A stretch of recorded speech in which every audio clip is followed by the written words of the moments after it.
আসসালামু আলাইকুম। আজকে আমরা ঢাকা বোর্ডে আসা একটি গুরুত্বপূর্ণ এমসিকিউ সলভ করব।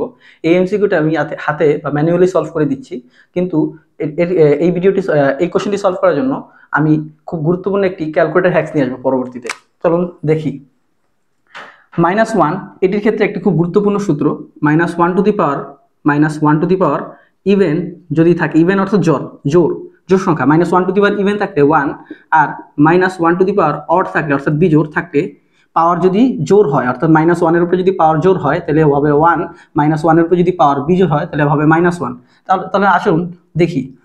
যেখানেই y পাবো সেখানে বসাবো -1, অর্থাৎ -1 to the power 4 plus 5 into -1 to the power 2 -3, অর্থাৎ 4 জোর তাহলে হবে 1, যেহেতু 2 জোর পাওয়ার 2 জোর হবে 1, 5 ইন্টু 1 মানে 5 -3, 5 আর 1 যোগ করলে হবে 6, 6 থেকে 3 বাদ দিলে হবে 3, অর্থাৎ অপশন গ রাইট।